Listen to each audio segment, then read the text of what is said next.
Welcome back. The Senate parliamentarian rejecting a $1 billion addition to the upcoming budget bill, the reconciliation package focused on immigration.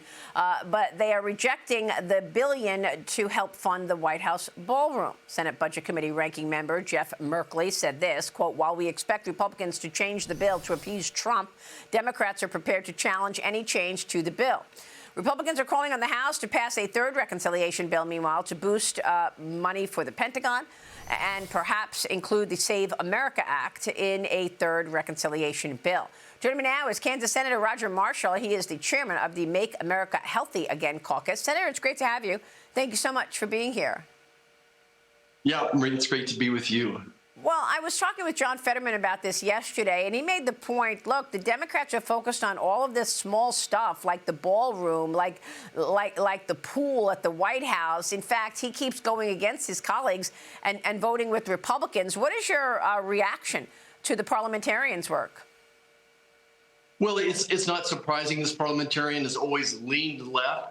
And we'll get to work. We're going to fix it. At the end of the day, we're going to be able to fund ICE as well as the Border Patrol. It sounds like she's happy with the ICE funding, but she's not happy with the Border Patrol funding. So we'll have all of our lawyers. Lindsey Graham is a great attorney. He'll be in there, chairman of the Budget Committee, arguing, getting the language right. At the end of the day, we'll fund ICE, we'll fund Border Patrol. We'll have to figure out what we can do and not do. But remember, this security funding, the $1 billion in security funding, a lot of that was for extra funding and training for the Secret Service and really making the entire White House more secure. Yeah, and there's a little bit of a debate within the Senate and the House, actually, about whether or not you'll be able to pull off a third reconciliation bill before you leave for the August recess. How do you see that? Well, it's going to be an uphill battle, but I think our focus should be on the cost of living. We have a package of bills that would drive down the cost of health care. Our price tags bill would force every health care provider to show their cost up front with more transparency. We could trim back the pharmacy benefit manager some more. A prior authorization bill to force insurance companies to have a streamlined prior authorization process. We should be focused on the cost of housing, on child care, on property insurance, those things that went up 50% under Joe Biden. That should be our focus. It'll be an uphill battle, but we're going to certainly put our shoulder into it and do our best.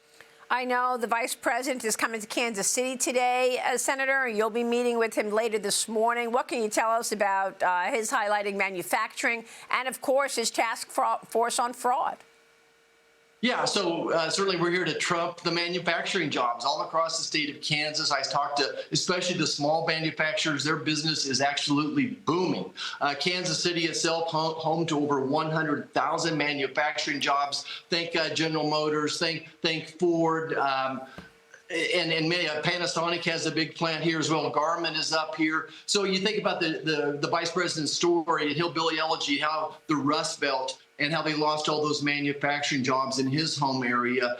We don't want that to happen here in Kansas City, and actually just the opposite is happening now. The working family tax cuts has made it much easier for manufacturers to build things. Bonus depreciation is one of them. So he'll be here touting manufacturing jobs, the Trump agenda that is actually working. Maria, I'm telling you, the economy here in Kansas is really set to go forward this year. Yeah, it's incredible to me that the economy has stayed so resilient and strong, even in the face of war. The president is expected to meet with his top national security advisors tomorrow to discuss what's next in this war and military operations against Iran. The president threatened Tehran on Truth Social last night, saying, for Iran, the clock is ticking and they better get moving fast or there won't be anything left of them. Time is of the essence. The president, of course, just off of his meeting with Xi Jinping, where they did discuss the Iran situation in China, agreeing that the Strait of Hormuz must be open. What is your observation about this war right now and what you heard from Xi Jinping in China? Well, look, nobody likes war. No one is celebrating war, but President Trump is absolutely trying to keep Americans safe for generations in the future. I think it's not lost on me, and nor should it be lost by the Iranian regime, is that this meeting is in the Situation Room, that the military, the Pentagon, is going to come forward to show the president, here's your options, A, B, C, and D. This is what we could do. And then be prepared, right? So the clock is indeed ticking. Iran better be listening. They better be listening hard. This president is not going to waste much more time. Evidently, Iran is going to send us some type of another updated peace agreement today. Hopefully, that will include the end of nuclear weapon development by Iran as well. Could you imagine the Iranian regime with a nuclear weapon, what that would be like? Gas would be $20 a gallon. Yeah, well, look, I mean, this has also been expensive. Are you on board with a Pentagon supplemental? They need money to pay for this war. They're going to have to convince me of that, Maria. We give the military $1 trillion a year. And just like every agency in the United States government, I think there's 10, 20% fraud, waste, and abuse. I think $1 trillion is more than enough money. I'm disappointed that they've been building $1 million missiles to take out a $6 drone.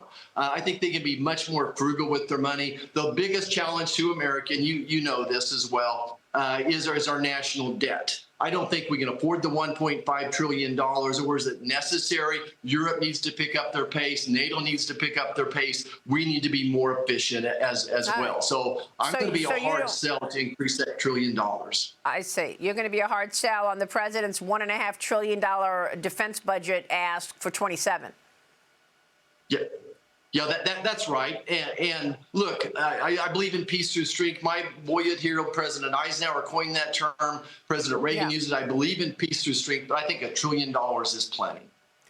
Senator, as we're talking about the economy and debt and all of these issues, obviously Kevin Warsh was confirmed by the Senate last week. Is he going to, I mean, when are we expecting the swearing-in ceremony and him to actually begin the job? This week? Yeah, I sure hope so, Maria. And I'm very optimistic. Kevin, I think, will be a steady hand. Wall Street, small businesses, we all like a steady hand. I expect him to start looking at the Fed's balance sheet first and foremost. We'll get the gas price down again, and that will allow him, I think, to bring interest rates down as well. So we're all looking forward to it, and he cannot get sworn in soon enough. All right, Senator. Great to see you this morning. Thank you so much. Senator Roger Marshall joining us. And markets have completely reversed. Dow Industrials now up 35 points. We'll be right back.